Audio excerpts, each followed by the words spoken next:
अस्सलामुअलैकुम dear audience, Fatima कादम की तरफ से सबको अस्सलामुअलैकुम। आज हम सोशियोलॉजी का लेक्चर नंबर 8 शुरू करेंगे, जिसमें हम 3 बहुत ही इम्पॉर्टेंट पॉइंट्स को डिस्कस करेंगे। जिसमें पहला है अकोमोडेशन, दूसरा है एसिमिलेशन और तीसरा है एक्यूलट्रेशन।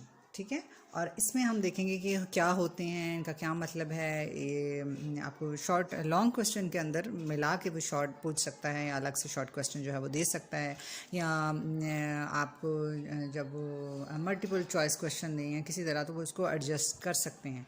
जो भी चीज़ इनको लगे ना कि वो समझ नहीं आनी, तो वो एडजस्ट कर देते हैं। अक्सर ऐसा ही होता है इनके साथ। तो इस हिसाब से आपको बिल्कुल प्रिपेयर होके जाना है। आपके कॉन्सेप्ट्स बिल्कुल क्लियर होने चाहिए। आप अपनी वर्डिंग में भी लिख सकते हैं। इस वजह से मैं वर्डिंग पे और इस तरह की चीज़ों पे बिल्कुल नहीं कर रही, जोर नहीं दे रही। मुझे सिर्फ यही है कि आप लोग बेसिक आपके कॉन्सेप्ट जो हैं वो क्लियर हों। सबसे पहले तो हम ये देखेंगे कि हम अब कल्चर में अकोमोडेशन की बात करते हैं तो वो क्या होता है। अब अकोमोडेशन का आपके माइंड्स में क्या मतलब आता है कि अकोमोडेट करना, किसी चीज़ को ले लेना, अकोमोडेशन मिल जाना। तो इसमें सबसे पहले है अकोमोडेशन में हम ये देखेंगे the adjustment of hostile individual or group. एक ग्रुप आता है और उसकी एडजस्टमेंट, हाँ, वो उसी में एडजस्ट करता है। एक नई जगह पे एक ग्रुप या एक इंडिविजुअल आया है और वहीं पे वो एडजस्ट करता है और वो अकोमोडेट करता है, उनकी चीज़ों को भी अडॉप्ट करता है और अपने आप को एडजस्टमेंट की तरफ लेकर जाता है। तो ये जो एक इंडिविजुअल या ग्रुप की किसी नई सोसाइटी में किसी नई जगह पे जाके कहीं एडजस्टमेंट है, तो वो उसको हम अकोमोडेशन कहते हैं। ठीक है, और इसमें हमारे पास आगे चल के भी बहुत सारी टर्म्स आ जाती हैं, इसकी बहुत सारी फॉर्म्स आ जाती हैं। इसमें हमारे पास कॉम्प्रोमाइज़ की फॉर्म भी आ जाती है। अब अकोमोडेशन के अंदर हमारे पास क्या था, एडजस्टमेंट था। ठीक है, एडजस्टमेंट के अंदर अब हमारे पास कॉम्प्रोमाइज़। अब एडजस्ट कैसे होना है, हम एक इंडिविजुअल है या एक ग्रुप है, किसी जगह पे गया है, वहाँ जाके वो किस तरह से वो एडजस्ट होगा। अब उसके पास बहुत सारी चॉइसेस हैं। वो क्या करेगा, वो कॉम्प्रोमाइज़ करेगा।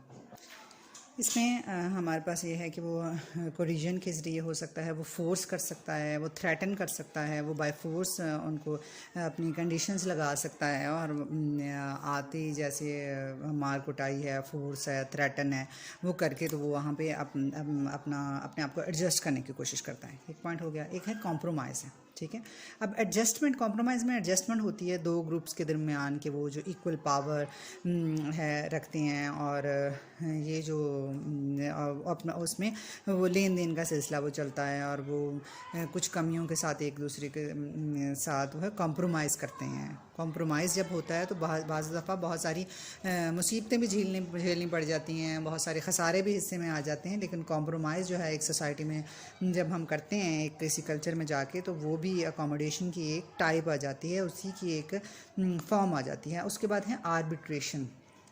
अब अकोमोडेशन में आर्बिट्रेशन ये होता है कि एक दो लोग हैं और उन्होंने अकोमोडेट करना है, उन्होंने एडजस्टमेंट करनी है, लेकिन वो एडजस्टमेंट नहीं कर पा रहे।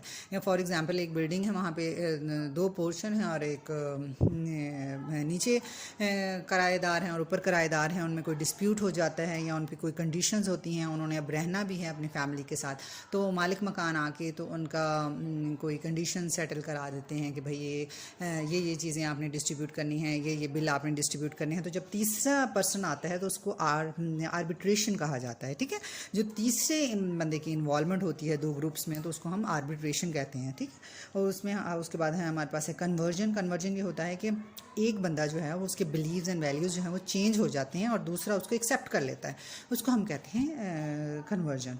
और उसके बाद है सब्लाइमेशन। सब्लाइमेशन ये होता है कि जो नॉन एग्रेसिव तरीके से वो एक दूसरे के जो बिलीव्स हैं और उनको या तो बर्दाश्त कर लेते हैं, उसको उनसे एग्री कर लेते हैं, उनको मान लेते हैं, और इस तरह से वो अपनी एडजस्टमेंट कर लेते हैं कि हाँ भाई ये बिलीव तुम्हारे हैं, ये बिलीव मेरे हैं, तो हमने इस तरह से यहाँ पे एडजस्टमेंट करनी है अपनी, तो ये वो इस तरह से चल लेते हैं। तो इसमें हमारे पास जब हम अकोमोडेशन की बात करते हैं तो याद रखें कि हम एडजस्टमेंट की बात कर रहे होते हैं, और उसमें हम collision, compromise, arbitration, conversion and sublimation की बात भी कर रहे होते हैं।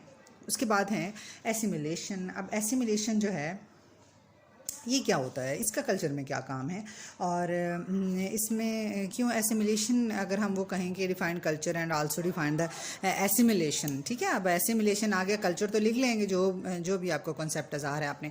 अब सोशियोलॉजी रखी है, कल्चर की डेफिनेशन तो आपको मैं भी अपने पहले लेक्चर में बता चुकी हूँ, लेकिन अब एसिमिलेशन का पूछ लिया। अब एसिमिलेशन क्या होता है, किसी भी कल्चर में जब जो है एक इंडिविजुअल आता है एक और कल्चर में, एक इंडिविजुअल एक कल्चर का था वो दूसरे कल्चर में आ गया है, और वो लेकिन वो दूसरे कल्चर में आते ही अपनी वैल्यूज़, अपने नॉर्म्स, अपनी चीज़ें छोड़ के उनको उसको वो अडॉप्ट कर लेता है, उनके कल्चर को अडॉप्ट कर लेता है। तो adoption of another culture, of dominant culture जब हम करते हैं तो उसको एसिमिलेशन कहते हैं, ठीक है। उसमें हम एसिमिलेशन आ जाती है इसमें, the process whereby individual or groups once dissimilar become similar and identified in their interest and outlook. ये बाज़ औक़ात यही भी है कि पाकिस्तान से जाते हैं ना, अमेरिका में जाते हैं, और इवन कि मैं आपको बताऊं कि बहुत सारे ऐसे लोग भी हैं, ऐसी ख़ासकर गर्ल्स भी हैं कि जब वो एक विलेज से जाती हैं वहाँ पे उन्होंने पूरा पर्दा किया होता है, वो लाहौर चली गई हैं, हालांकि लाहौर पाकिस्तान के अंदर ही मौजूद है, लेकिन वहाँ पे जाके वो अपना रहन सहन, अपना सारा वो वेल वगैरह वो चेंज कर लेती हैं। इसी तरह पाकिस्तानी जो है ये जब अमेरिका वगैरह में जाते हैं तो यहाँ पे ये अपने कल्चर के हिसाब से रह रहे होते हैं, लेकिन वहाँ जाते हैं तो फ़ौरन बहुत ज़्यादा इनको जल्दी होती है कि हम आप दूसरे का कल्चर अडॉप्ट कर लें। तो जाते सबसे पहले ये उनके अपीयरेंस जो है उसको अडॉप्ट करने की कोशिश करते हैं, वहाँ वैसा हेयर स्टाइल जो है, वैसे वो ड्रेसिंग है, तो उसको बहुत, ये पाकिस्तानीज़ जो हैं और इंडियंस जो हैं बोथ कंट्रीज़ में ये बहुत है कि हम जो हमसे थोड़े सुपीरियर या डोमिनेंट कल्चर है हम उसको बहुत ज़्यादा फॉलो करना चाहते हैं। पाकिस्तान में तो इसका तो ज़्यादा नहीं, अलबत्ता इंडिया में भी बहुत ज़्यादा है ये कि वहाँ पर तो वो जो अमेरिकन क्लॉथ्स हैं उनको नॉर्मली फॉलो किया जाता है, ठीक है।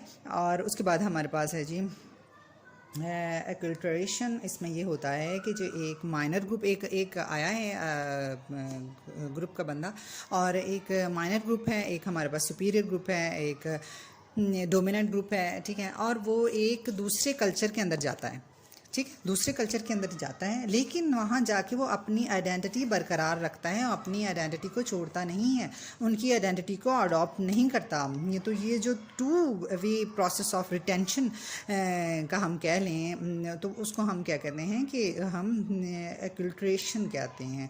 और ये हमारे पास 3 पॉइंट्स थे, मैंने अब बहुत अच्छी तरह इसको समझाने की कोशिश की है। फिर भी कोई डाउट हो आप कमेंट कर सकते हैं, नोट्स ले सकते हैं, आप क्लास ले सकते हैं। मेरा एक्चुअली बहुत सारी मैं क्लासेस देती रही हूँ और मैंने CSS का अटैम्प्ट भी अल्हम्दुलिल्लाह दिया, और अल्लाह का शुक्र है कि वो बहुत अच्छा गया, और अल्लाह ताला का शुक्र है, अल्लाह ताला ने बहुत नवाजा, अल्लाह का बहुत एहसान है। तो लेकिन उसके बावजूद ये सारी चीज़ें मेरे एक्सपीरियंस से गुजरी हैं, मैंने बहुत ज़्यादा पढ़ाया, लेकिन फिर मुझे बहुत सारे स्टूडेंट्स ने ही कहा कि मुझे ऑनलाइन भी जो है बताना चाहिए, कॉन्सेप्ट देने चाहिए। नो डाउट क्वालिटी बिल्कुल अच्छी नहीं है और उस तरह से एडिटिंग का टाइम भी नहीं है, लेकिन फिर भी मेरा बेसिक मकसद सिर्फ कॉन्सेप्ट क्लियर करना है। तो इंशाल्लाह इसको भी आहिस्ता आहिस्ता सही कर लिया जाएगा। तो फिर उसके बाद जो आप लोगों के टेस्ट वगैरह उसको भी पहले लेक्चर एक दफ़ा कंप्लीट हो जाए तो टेस्ट वगैरह वो भी फिर इंशाल्लाह लूँगी। थैंक यू सो मच, अपना ख्याल रखिएगा, अल्लाह हाफ़िज़।